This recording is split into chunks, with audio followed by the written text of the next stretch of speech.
¿Qué tal? ¿Cómo están? El día de hoy en esta sesión vamos a revisar conceptos básicos sobre la fisiología muscular.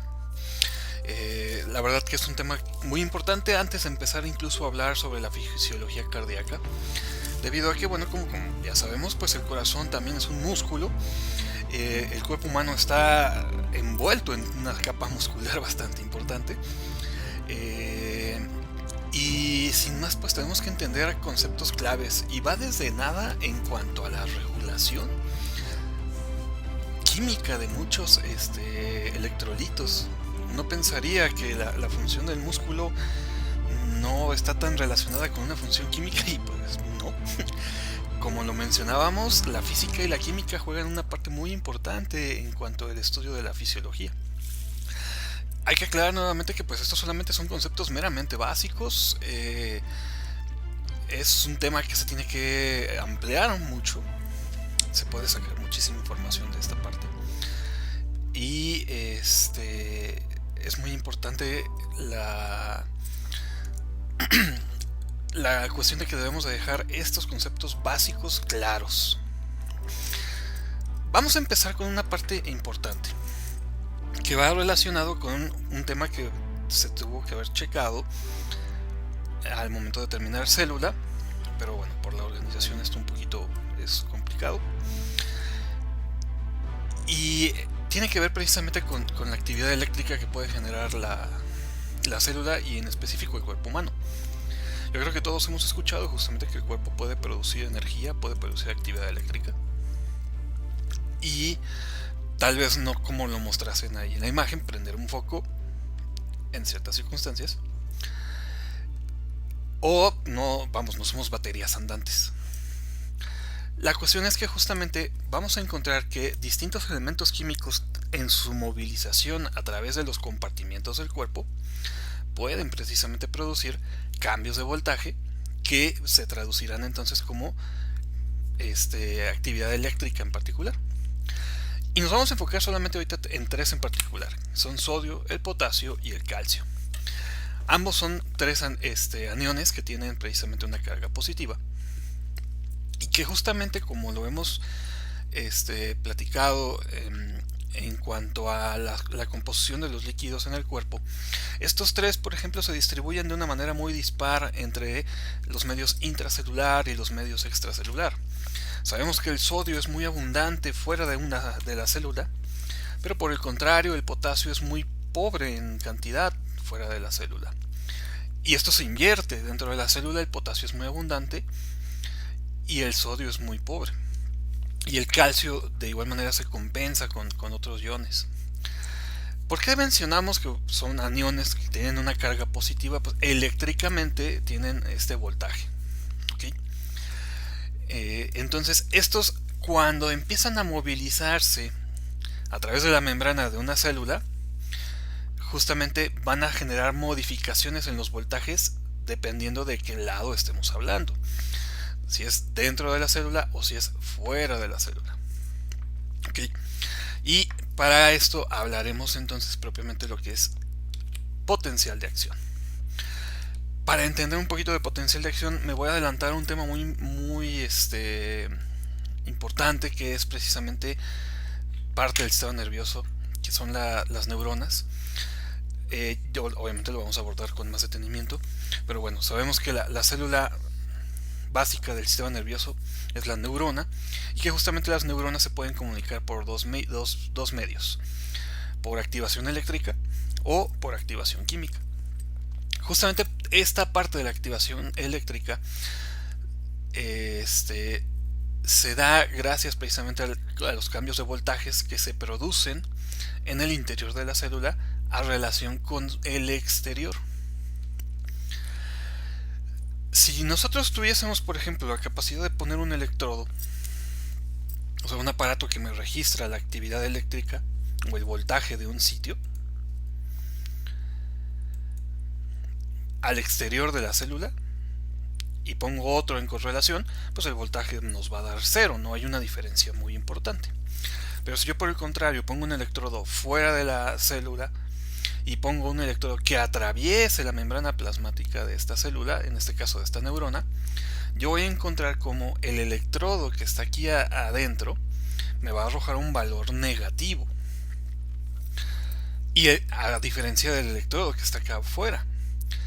Si al contrario, por ejemplo, el electrodo que yo metí aquí lo atravieso, me va a empezar a censar otra vez afuera, entonces va a volver a tener un parámetro de 0. ¿Por qué sucede este cambio de voltaje? Porque en teoría el interior de una célula es negativa y el exterior es positivo. Recordemos que tiene que ver con las concentraciones de tanto los iones como también de ciertas macromoléculas. Por ejemplo, también las proteínas tienen carga eléctrica, también los carbohidratos tienen carga eléctrica. Entonces todo va de acuerdo al tipo de concentración que yo tengo en un sitio y en el otro. Entonces, dependiendo de las concentraciones que tenga en ambos lados, el voltaje va a ser diferente. Para fines prácticos, vamos a dar rápido por entendido que si bien estos tres son positivos, dejaríamos que el potasio es una cruz de positivo, el sodio es 2 cruces de positivo y el calcio es 3 cruces de positivo. O sea, el calcio es 2 veces más positivo que el potasio y el sodio es una vez más positivo que el potasio, ¿no? Y si recordamos, pues habíamos dicho que existe mucho más sodio en el exterior y existe mucho más potasio en el interior. Aunado a esto, en la membrana plasmática de las células, pues también tenemos series de canales que permiten la movilidad de estos iones de un lado hacia otro, y por lo general el potasio tiende siempre a movilizarse hacia el exterior. Lo que por ende, si yo saco más potasio de aquí y lo mando a un medio que es más positivo, me va a dar siempre un voltaje negativo. ¿Okay? Entonces, resumiendo, todas las células del cuerpo humano tienen un voltaje negativo de base. ¿Okay? En esta gráfica, ahora sí ya estamos hablando que es propiamente el potencial de acción. Yo mediría entonces, y por ejemplo, una neurona tiene un voltaje de menos 90 milivoltios en estado de reposo, o sea, sin hacer absolutamente nada, sin mandar señales, sin comunicarse con las otras. ¿Okay? Pero ¿qué sucede entonces cuando yo quiero que, por ejemplo, la neurona se active? O yo quiero recordar un evento pasado, o yo quiero moverme, quiero activar un músculo, etcétera. Cuando necesito que las células se activen, justamente necesito cambiar el voltaje interno, que es negativo, a un voltaje positivo, a diferencia del medio externo. ¿Y esto cómo se va a lograr? Bueno, existen varios canales nuevamente que son para potasio, varios canales para sodio, varios canales para calcio, que van entonces a ir permeabilizándose, o sea, se van a abrir para que puedan introducirse iones de sodio al interior, ¿no? Entonces, nosotros podemos observar cómo cuando justamente una célula ha sido activada, pongamos el ejemplo, ahorita yo quiero moverme y una neurona que está conectada a un músculo, porque eso también es algo muy importante, manda las señales al músculo, ¿no? ¿Y qué va a pasar en el músculo? En el músculo se empiezan a abrir estos canales de sodio y entramos en una fase de despolarización. ¿Qué quiere decir? Va a pasar de un estado negativo a un estado positivo en algunas ocasiones, y en la mayoría de las ocasiones se mantendrá negativo, pero con un voltaje menos negativo. Esta cuestión de despolarización justamente es el mecanismo que va a permitir que la célula se active y realice la función que nosotros necesitamos. Entonces, mediante la entrada de iones sodio al interior de la célula, el voltaje va a pasar de menos 90 hasta más 30, hasta menos 20 o menos 30, en un sitio que se conoce como el punto de no retorno. A partir más o menos de este periodo, por más de que la célula trate de no despolarizarse completamente, va a suceder. Dependiendo entonces de la siguiente cantidad de sodio que sigue entrando, yo voy a ver justamente cómo el voltaje se va a volver más positivo. Y podemos llegar incluso hasta un punto de sobreexcitación. Algunas células, para que su función sea realizada, no necesitan inclusive pasar a un voltaje positivo. Las neuronas, por ejemplo, pueden pasar hasta más 20, pero también se pueden sobreexcitar. Entonces, ¿qué pasa? El voltaje se vuelve aún más positivo de lo que se necesitaba. Y justamente llega un punto que es en cuestión de milisegundos, aquí lo podemos ver representado en la gráfica, donde es mínimo el tiempo que la célula pasa a estar en este periodo positivo, se realiza la función que ocupábamos. Si es, por ejemplo, el músculo, pues se va a contraer el músculo y se terminará entonces el estímulo inicial, y ahora la célula va a tener que regresar a un estado de reposo, o va a tener que cursar un periodo de repolarización. De haber estado positivo, regresará a un estado negativo.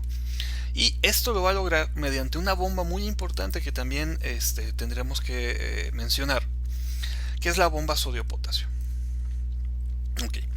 La bomba sodio-potasio es un elemento sumamente importante que va a permitir precisamente restablecer el voltaje normal de la célula. ¿Okay? Entonces, acá veamos esta imagen que tenemos. Vamos a poner el puntero. Acá, por ejemplo, cuando ya sucedió la despolarización que hemos comentado, veamos cómo empieza primero en un pequeño sitio y va a ir haciéndose de manera paulatina hacia adelante en todo el trayecto, en este caso de una neurona. Aquí tendríamos la amplificación de una neurona, ¿no? Pasa así de manera simultánea en el resto de las demás células. En el músculo pasaría igual. Entonces ya se ha hecho positivo, entramos en la fase de despolarización. ¿Qué es lo que quiero? Que otra vez la célula vuelva negativa para estar en reposo. ¿Por qué? Porque si la célula no se vuelve al reposo, no va a poder contraerse nuevamente. Entonces, la bomba sodio-potasio va a actuar precisamente para retornar una cantidad de iones de potasio al interior y expulsar una cantidad mayor de sodio. ¿Cómo lo hace? Justamente mediante distintos canales en particular. Hay canales que no requieren mayor esfuerzo y nos van a ayudar con una medida muy pobre, muy poca. Pero mediante la combustión de energía de la molécula de adenosintrifosfato, o el ATP, se va a poder activar la bomba de sodio-potasio, que va a precisamente liberar 3 iones de sodio al exterior y va a introducir en contraste 2 iones de potasio al interior. Entonces justamente va a movilizar de a 3x2, y esto va a restablecer la concentración idónea o normal de potasio y la concentración idónea normal de sodio, tanto dentro como fuera de la célula, restableciendo nuevamente el voltaje. ¿Okay? Porque si yo saco más sodio, y meto menos potasio, la concentración también va a jugar a favor en esto, y el voltaje, como ya lo habíamos comentado, pues también va a estar en esta parte, lo que me va a dejar que la célula termine nuevamente como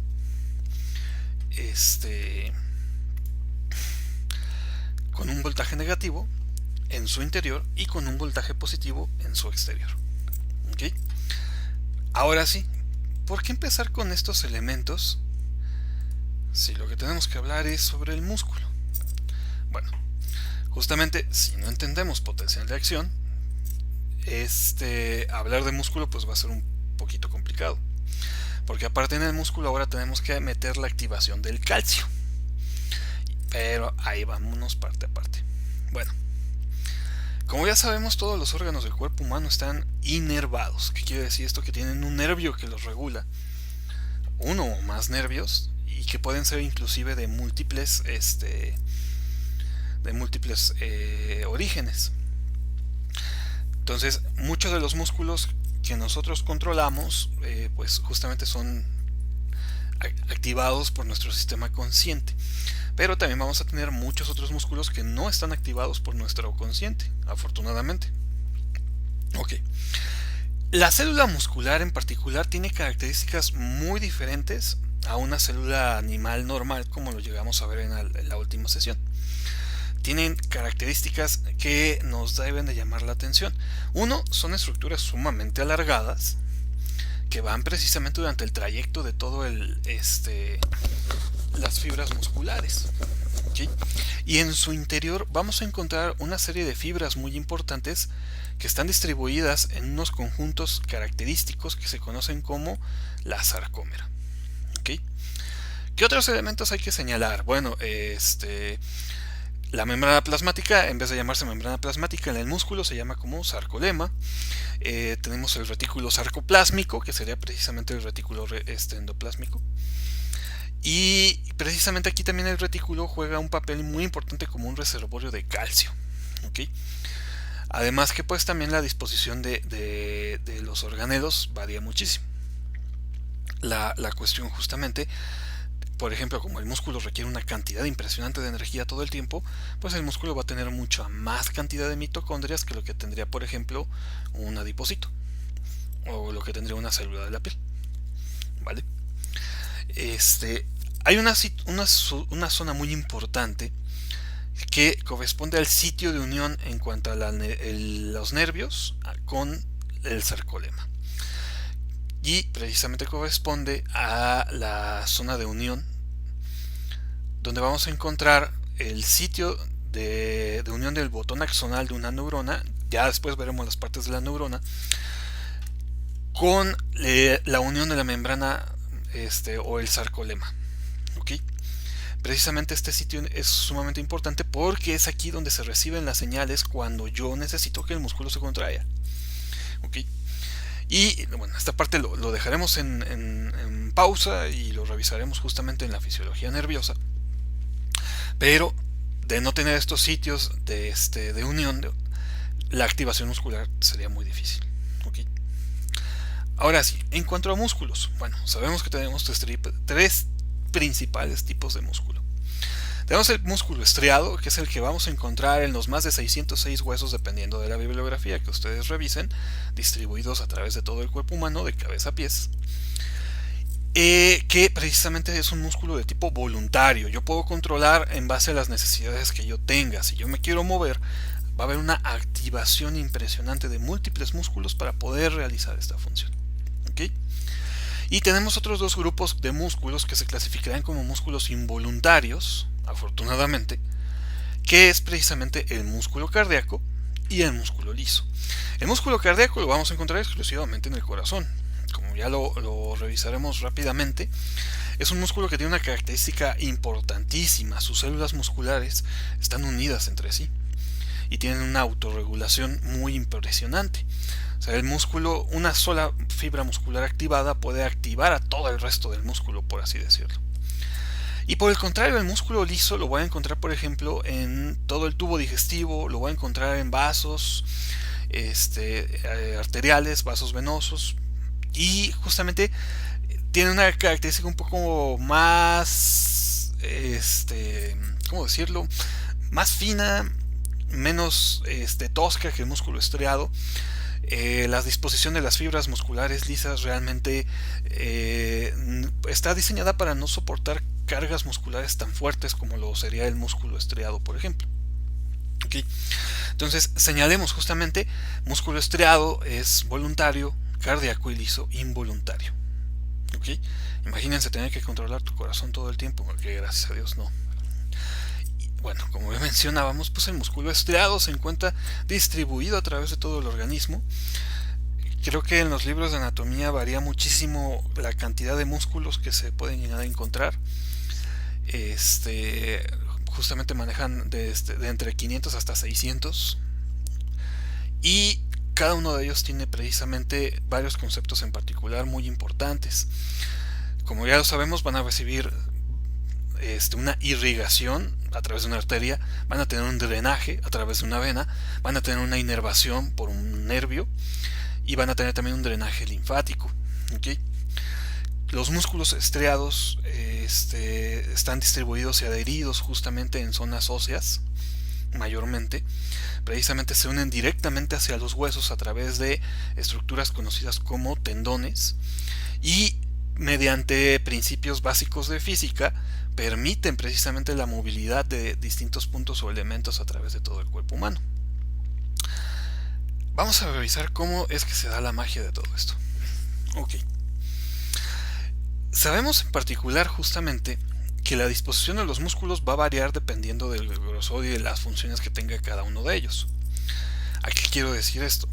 Un músculo que casi no se mueve o que prácticamente ya se ha dejado de mover, pues tendrá una capa, un haz muscular muy débil, como es por ejemplo algunos músculos remanentes que llegan a quedar en algunas personas, como los músculos de los pabellones auriculares o los músculos del dorso de la nariz.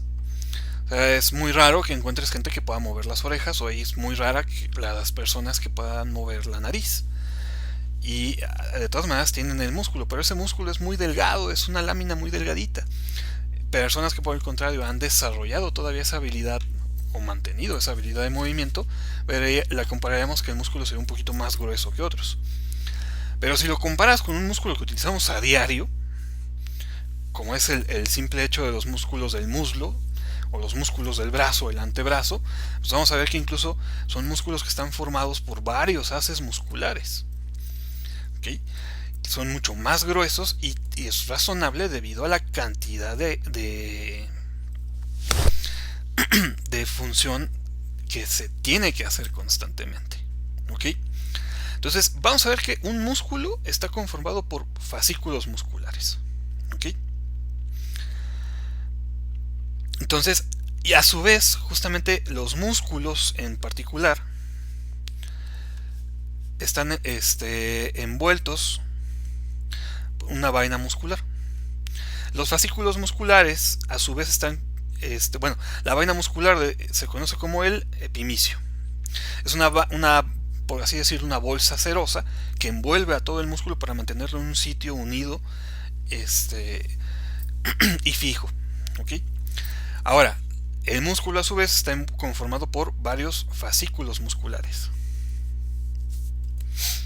Estos fascículos musculares están envueltos nuevamente por otra cápsula, otra vaina, otra bolsa que se conoce como perimicio. ¿Okay? Vámonos un poquito con etimologías. Recordemos, epimicio, epi, arriba. Micio viene de mios, músculo. ¿Okay? Entonces, epimicio envuelve al músculo en su totalidad. El epimicio envuelve a cada uno de los fascículos. Entonces, es peri, alrededor. Otra vez, micio, mios, músculo. Y cada uno de los fascículos está conformado a su vez por fibras musculares. Las fibras musculares, a su vez, están envueltas en otra cápsula que se conoce como endomicio. Endo, dentro, micio, mios, músculo. ¿Okay? Y cada fibra muscular a su vez está conformada, ahora sí, por las células musculares. En cuanto al trayecto de las células musculares mencionábamos, son células sumamente alargadas, que incluso en algunos músculos podemos encontrar células tan largas que van desde sus sitios de unión macroscópicos, o sea, de donde se une el hueso, el músculo en un punto A hasta un punto B.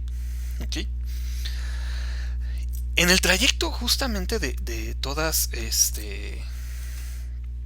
estas fibras vamos a encontrar varias estructuras de importancia que se conocen como los filamentos. Estos filamentos, que son los filamentos de actina, de miosina y de titina, son la parte fundamental o la parte clave de la movilidad muscular.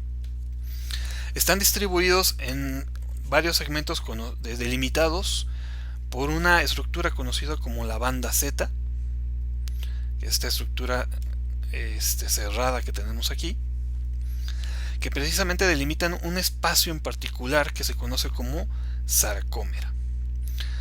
Prácticamente pregunta obligada de miología es ¿cuál es la unidad funcional de los músculos? La sarcómera. ¿Okay? Y las fibras de miosina y las fibras de actina o miofilamentos se encuentran distribuidas en este espacio. ¿Ok? Entonces vamos a tener, por ejemplo, moléculas de miosina que se encuentran prácticamente flotando, por así mencionarlo, adheridas a la banda Z a través de las fibras de titina. ¿Ok? O sea, la miosina sería estas fibras que encontramos aquí. Y tenemos filamentos de actina que están unidas directamente al disco Z. Y en los filamentos de actina yo encuentro varias otras moléculas muy importantes como son la tropomiosina y las troponinas. ¿Vale?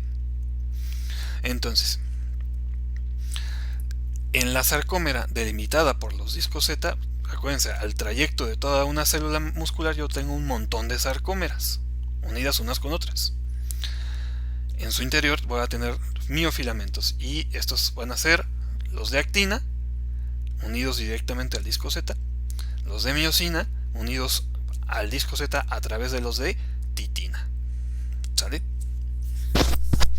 Entonces, justamente los filamentos de miosina tienen varias estructuras cefálicas que están unidas directamente al filamento, que van a formar un puente muy importante de unión con los filamentos de actina. Esto es un poquito más dinámico y ahorita lo vamos a ir explicando poco a poco. ¿Ok? Entonces, dentro de la distribución, recordamos, los músculos están conformados por fascículos, los fascículos por fibras, las fibras por células, y justamente el músculo está envuelto en un epimicio, las fibras están envueltas en un perimicio, y por último, justamente, los fascículos están envueltos en un perimicio y las fibras en un endimicio. ¿Ok? Entonces, si veamos un poquito más ahora sí la sarcómera, veamos cómo está aquí la disposición tanto de las fibras de actina como de las fibras de miosina. Las fibras de actina tienen estas estructuras pedunculadas, cefálicas, que van a estar en contacto constantemente con las fibras de actina siempre y cuando estén activas. En las fibras de actina yo tengo envueltas varias proteínas que tienen un rol muy importante, y estas son la tropomiosina y las troponinas. ¿Ok? Y como mencionábamos, la titina sirve como punto de anclaje o punto de fijación para las fibras de miosina. ¿Cómo se ve en la vida real? Así. Aquí nosotros estamos viendo precisamente una vista microelectrónica con uno de los mejores microscopios que hay, el microscopio electrónico, de cómo se ve la disposición precisamente de los filamentos en una célula muscular. Entonces acá podríamos diferenciar justamente los filamentos en particular, los discos Z, y bueno, también hay varios segmentos en particular como la banda H, la banda I, pero de momento no me voy a meter tanto en esta clasificación. ¿Ok? Nada más lo que vamos a dejar ahorita, por ejemplo, la banda H es este espacio que se comprende entre el inicio de una fibra de actina contra el inicio de otra fibra de actina contraria. ¿Por qué me menciono esta parte? Porque justamente cuando se da la función muscular, recordemos, todas estas sarcómeras están distribuidas a lo largo de una fibra. ¿Ok? Entonces, cuando yo he activado el músculo, ¿qué va a pasar? Las fibras de miosina van a empezar a caminar sobre las fibras de actina. O sea, estas porciones pedunculadas se van a empezar a pegar en los trayectos de actina, a manera de que precisamente el espacio que se comprende de una fibra de actina contra el espacio o contra el contrario se va a reducir, se va a disminuir, y esto me va a generar precisamente que el trayecto o la distancia de la sarcómera disminuye. A resumidas cuentas, si esto lo traspolo a todas las sarcómeras de una fibra y a todo el músculo, es que si yo tengo un músculo, por ejemplo, que en total mide 5 centímetros de largo, pero yo lo activo para que se contraiga, ahora va a pasar a tener 2 centímetros de largo. Y esto es precisamente lo que va a permitir que el músculo se contraiga, y al estar adherido a un hueso, bueno, a uno o más huesos, permita entonces la movilidad. ¿Ok? es como el principio de las poleas. Son principios físicos. Entonces, yo estoy jalando un segmento de donde está el músculo adherido y esto permite el movimiento. ¿Ok? Vamos, justamente como se vería algo parecido así.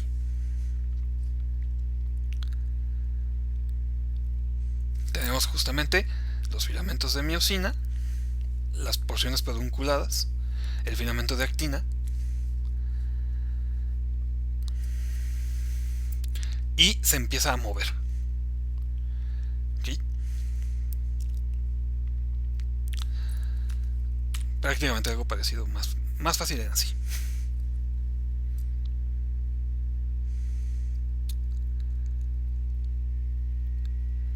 Ok, ¿cómo sucede esto? Porque también no es nada más por obra y magia divina. Es un mecanismo que también ya se tiene bastante estudiado y vamos a meternos un poquito también en esto. Bueno, en los filamentos de actina tenemos puntos activos que son sitios donde las cabezas de miosina van a tratar siempre de adherirse. O sea, digamos que las cabezas de miosina son altamente adictivas a los puntos activos. ¿Okay? Pero obviamente los puntos activos están ocluidos cuando el músculo está en reposo, porque si no tendríamos una contracción constante del músculo. ¿Okay? Cuando da tétanos, por ejemplo, sucede algo muy parecido.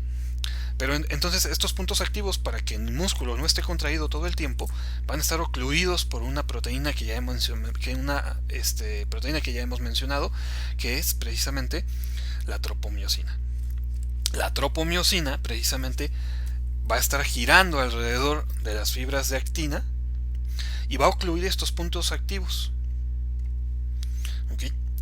Y aunado a la tropomiosina vamos a tener tres tipos de troponinas: la troponina T, troponina I y la troponina C, que envuelven un complejo sistema que ocluye estos sitios de acción. Entonces, justamente en estado de reposo, tanto la troponina como la tropomiosina evitan que la miosina se esté pegando constantemente hacia la actina. Cuando, por el contrario, yo quiero que el músculo se active, cuando justamente llega ese estímulo nervioso que necesitábamos, ya habíamos mencionado, se llega el estímulo a través de la neurona, ¿no? Y se va a empezar precisamente a a introducir sodio hacia el interior de la célula muscular. Entonces el voltaje se va a ir haciendo positivo, positivo, positivo, positivo. Y esto va a permitir que precisamente se liberen del interior del retículo sarcoplásmico las reservas de calcio que tienen las fibras musculares. El retículo sarcoplásmico, a diferencia de como lo habíamos visto en la sesión de célula, va a estar distribuido a lo largo del trayecto de toda la fibra, tiene una composición muy diferente, pero principalmente funciona como un reservorio de calcio. Entonces, cuando ya el músculo se ha visto activo, yo empiezo a introducir una gran cantidad de sodio. Y acuérdense que el voltaje, lo positivo trae lo positivo. Entonces, esto va a empezar a aumentar el voltaje positivo, se libera calcio hacia el interior, y el calcio juega aquí un rol importantísimo, porque se va a unir precisamente a las troponinas. El calcio se une a las troponinas, hace que las troponinas se rompan, se liberen, y justamente también la cabeza de miosina, utilizando ATP, destruye la unión, bueno, no destruye, sino que simplemente libera la unión que tiene la tropomiosina con la actina, liberando estos sitios de acción. O sea, hace de forma activa, utilizando energía, se liberan los elementos que vigilaban el sitio de acción. Y esto va a permitir que entonces la miosina se una a la actina y empezar a generar la contracción, ¿vale? Obviamente que, por ejemplo, esta cabeza de miosina, al encontrarse otro sitio de acción adelante liberado, hará lo mismo. y así sucesivamente con todas las fibras, hasta el hecho de llegar a un punto en el que el músculo se encuentra contraído, el diámetro longitudinal del músculo se ha visto reducido, pero por lo tanto se ha logrado la función de movimiento deseada. ¿Vale? Hay que señalar todavía más cosas, obviamente. Este es un resumen muy esmero, muy básico, pero a grandes rasgos es así como funciona el músculo. ¿Ok? Entonces, obviamente, pues hablar un poquito más de la activación, de cómo juega un papel importante el ATP en su transformación de ADP, con quién se une el calcio, son elementos que deben ustedes revisar, pero a grandes rasgos es como así funciona la activación del músculo. Y curiosamente también funciona así la activación del músculo cardíaco. Aquí vemos una imagen histológica, estamos viendo las células del corazón. Y así también funcionaría el músculo liso. La diferencia radica en algunos conceptos importantes. En cuanto al músculo liso, por ejemplo, pues la disposición de sus fibras musculares es muy diversa. O sea, yo la puedo tener precisamente como un tipo A, un músculo liso multiunitario, fibras dispersas por todos lados, o un músculo liso unitario, una forma más estructurada, ¿no? Como lo tendríamos, por ejemplo, en los vasos sanguíneos. Y la cuestión, por ejemplo, que en musculatura lisa, en el tubo digestivo, pues la regulación es muy invariable. No, y la movilidad también es muy diferente. ¿Okay? O en el músculo cardíaco, aquí sí tenemos que señalar una parte muy importante, que las fibras musculares del corazón tienen características muy esenciales. Una de ellas es que precisamente estas células se conforman en un elemento que se conoce como un sinsitio. ¿Qué quiere decir? Todas las células musculares cardíacas tienen una unión entre sus membranas plasmáticas. Y esto permite precisamente que cuando una sola célula muscular cardíaca se ha activado, ¿qué quiere decir? Que ha pasado de positivo a negativo, esta misma célula, al tener la unión con sus membranas plasmáticas, modifica el voltaje interno de las demás. O sea, cuando esta se ha vuelto positiva, los iones que se han introducido viajan a través de todas las demás células, modificando nuevamente entonces el voltaje de positivo a de negativo a positivo. Y esto producirá obviamente una mejora en cuanto a la contracción, porque recordemos que al contrario del músculo liso, la contracción del músculo cardíaco tiene que ser coordinada y ordenada. ¿Ok? Y otra característica también muy importante en cuanto al calcio que se maneja en las fibras musculares cardíacas, la contracción del músculo cardíaco es mucho más prolongada que la que encontraríamos en el músculo esquelético o en el músculo liso. Entonces tienen ciertas diferencias importantes que también van de acuerdo a la distribución de sus fibras de actina y de miosina, pero el principio en general es el mismo y es básicamente en base a la activación de los sitios de unión que se encuentran en la actina mediante la liberación de la troponina, las troponinas y la tropomiosina, y la unión de la miosina a estos sitios de unión. ¿Vale?